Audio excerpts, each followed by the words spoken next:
6 historias de terror. Espero les guste. Vamos por la primera. Me llamo Ray. Tengo 27 años. Crecí en Michigan, Estados Unidos, en un lago pequeño a 1 hora de Grand Rapids. Mi familia todavía tiene la misma cabaña que construyó mi abuelo en los años 70. Es de esos lugares con un muelle, una pequeña casa para botes a un costado y un bosque a los otros lados que se extiende casi medio kilómetro antes de llegar a la siguiente propiedad. Nunca pasa nada ahí. Ese es justamente el punto de ese lugar. Esto fue hace 2 veranos, a finales de agosto. Mi novia, Mara, y yo manejamos hacia allá para pasar un fin de semana largo solos. Mis padres no llegaban hasta la semana siguiente, así que éramos solo nosotros dos y el perro, un border collie llamado Otis, que me acompañaba a todos lados. El viernes fue normal. Nadamos, cocinamos en el muelle, vimos el atardecer sobre el agua. Como a las 9 de la noche, Otis empezó a comportarse raro. Había estado echando a mis pies toda la tarde y de repente se levantó. Caminó hasta la puerta del mosquitero y se quedó mirando fijamente hacia la casa del bote. No ladraba, solo miraba con las orejas paradas completamente quieto. Me levanté y miré también la puerta de la casa del bote, que siempre dejamos con pestillo pero sin llave. Estaba abierta como a unos 30 centímetros. Pensé que había sido el viento, aunque esa noche casi no soplaba. Le dije a Mara que iba a revisar rápido antes de dormir. A ella no le encantó la idea, pero agarré una linterna y bajé. Otis vino conmigo, pero mientras más nos acercábamos a la casa del bote, más despacio caminaba, hasta que se detuvo por completo como a 5 metros y no quiso acercarse más. Nunca lo había visto hacer eso. Lo llamé. Solo se sentó y empezó a gemir. Alumbré adentro con la linterna, nada más que los 2 kayaks, unos chalecos salvavidas y una mesa de trabajo que usaba mi abuelo. Cerré la puerta, le puse el pestillo y subí de vuelta a la cabaña diciéndome a mí mismo que no era nada. Como a medianoche, alguien tocó la puerta de la cabaña. Mara y yo nos quedamos congelados. Nadie llega por ese camino a esa hora. Me levanté y por la ventana junto a la puerta pude ver una silueta parada en el porche, pero la luz del porche estaba fundida y no le había cambiado. Pregunté quién era. Un hombre respondió con voz tranquila, casi amigable, y dijo que había visto las luces prendidas, que quería asegurarse de que estuviéramos bien después de la tormenta. No había habido ninguna tormenta, ni esa noche, ni esa semana. Le dije que no hubo tormenta y le pregunté qué se refería. Hubo una pausa y luego me dijo, me equivoqué. Y escuché que se bajaba del porche. Lo observé por la ventana caminar, no hacia el camino, sino hacia la línea de árboles al borde de nuestra propiedad, y desaparecer entre ellos. No dormí. Como a las 3 de la madrugada, Otis empezó a gruñir a la ventana de atrás, la que da hacia la casa del bote. Miré afuera y la puerta estaba abierta otra vez, esta vez completamente, y juro que por un segundo vi algo pálido moviéndose adentro, agachado, como si alguien estuviera en cuclillas. Desperté a Mara, nos encerramos en el cuarto y llamé a la línea no urgente del sheriff porque no sabía qué otro número llamar. Cuando llegó un oficial, casi 40 minutos después, dado lo rural que es la zona, no había nadie a la vista. Revisó la casa del bote. Nada faltaba, nada estaba fuera de lugar, excepto que uno de los chalecos salvavidas estaba descolgado de su gancho y tirado en el piso. Nos fuimos la mañana siguiente en vez de quedarnos el fin de semana completo. Mis padres fueron la semana siguiente como estaba planeado y no pasó nada, mientras ellos estuvieron ahí.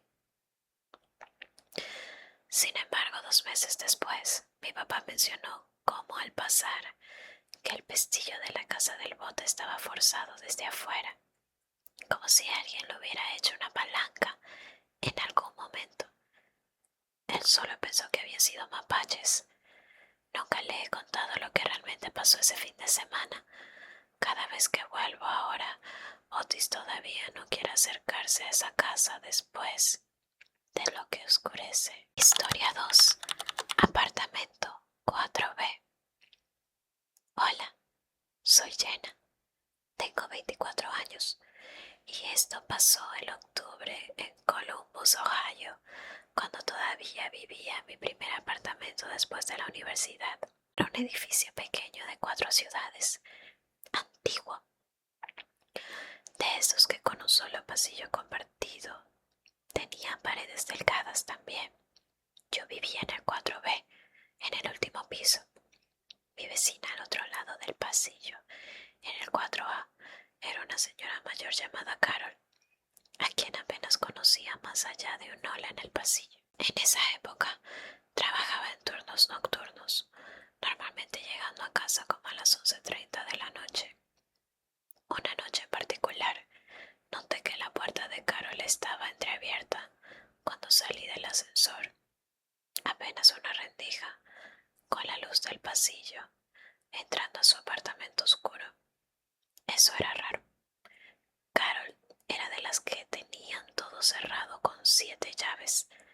Toqué suavecito y la llamé por su nombre, pero no hubo respuesta. Podía escuchar su televisor encendido adentro, a volumen bajo. No quería entrar al apartamento de otra persona, así que entré al mío, pero dejé mi puerta un poco abierta para poder vigilar el pasillo mientras me alistaba para dormir. Como 20 minutos después, escuché pasos en el pasillo, lentos, y luego la puerta de Carol se cerró con un crujido. Pensé que solo había salido a sacar la basura o algo así, y que todo estaba bien. Como a la 1 AM, me despertó alguien tocando mi puerta. No fuerte, solo 3 toques suaves. Miré por la ventanilla y vi a un hombre parado ahí que no reconocía, quizás de unos 40 años, muy quieto, sin mirar hacia la puerta, como si estuviera mirando hacia el fondo del pasillo. No abrí. Pregunté quién era a través de la puerta. Dijo que estaba ayudando a Carol con algo y necesitaba pedir prestado un cargador de celular. Era la 1 de la mañana. Le dije que no tenía uno de sobre, que se fuera. No dijo nada más. Lo observé por la mirilla parado ahí casi 1 minuto, antes de que finalmente empezara a caminar hacia las escaleras en vez del ascensor. Le escribí a Carol preguntando si todo estaba bien, pero no respondió. Llamé a su teléfono fijo porque sabía que no tenía celular. Sonó y sonó. Me senté en mi cama con las luces apagadas, bien despierta, escuchando como a las 2 AM escuché que su televisor se apagaba. Después, silencio. Luego, débilmente, escuché lo que sonaba como la puerta de su apartamento abriéndose y cerrándose otra vez. Llamé a la línea no urgente de la policía y les expliqué todo, sintiéndome un poco tonta ya, que técnicamente no había pasado nada.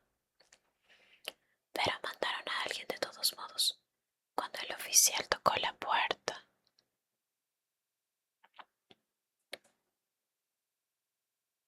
Cuando el oficial tocó la puerta de Carol, ella abrió de inmediato, confundida, diciendo que había estado dormida toda la noche y no había escuchado nada.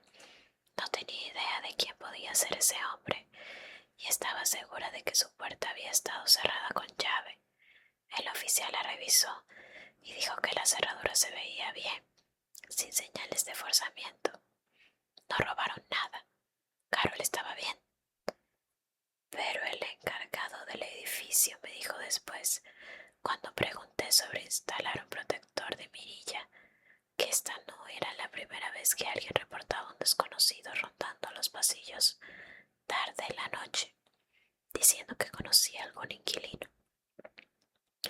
Siempre con una excusa diferente inventada, siempre desapareciendo por la misma escalera antes de que alguien pueda verlo bien. Me mudé 4 meses después. Todavía no sé quién era ese hombre, ni qué quería realmente con el apartamento de Carol. Vamos con la historia número 3. La casa junto al sendero. Hola, me llamo Colin, tengo 31 años y vivo a las afueras de Asheville, Carolina del Norte, Estados Unidos, en el borde de un sistema de senderos de un bosque nacional. Esto pasó esta primavera pasada, en el mes de abril. Mi esposa Ellie y yo habíamos mudado apenas hace unos meses a ese lugar. La casa da directo al bosque.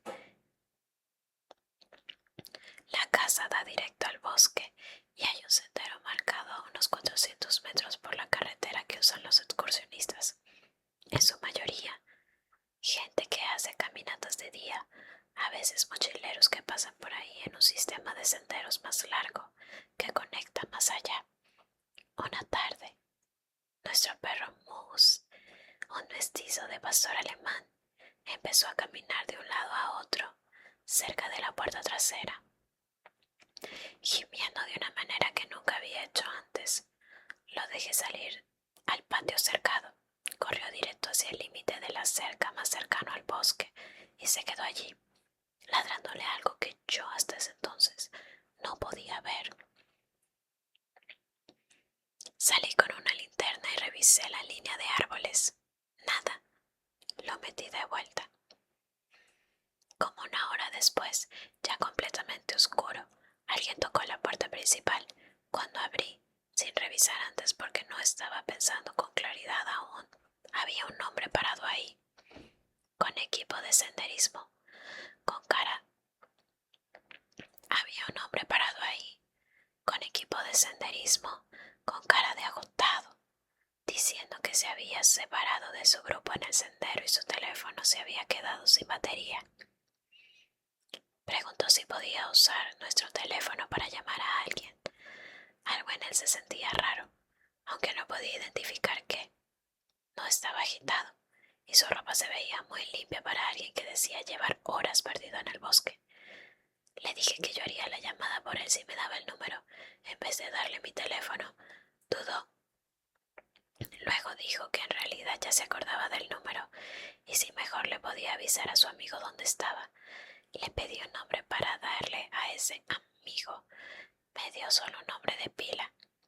Cuando insistí en más datos, dijo que no importaba, que lo resolvería, y se fue de nuestro porche caminando de vuelta hacia el sendero, a pie, en total oscuridad, sin ninguna linterna.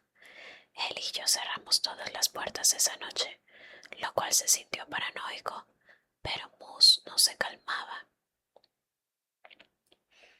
Como a la medianoche empezó a gruñirle otra vez a la puerta trasera, bajo y constante. Miré por la ventana y vi una silueta parada en la línea de los árboles, sin moverse, mirando hacia la casa. No podía distinguir detalles, solo una sombra. Prendí la luz del porche trasero y la figura ya no estaba, cuando la luz dio al patio. Llamé a la oficina del sheriff. Dijeron que mandarían a un oficial cuando hubiera la disponibilidad, dado que era una noche tranquila por la zona.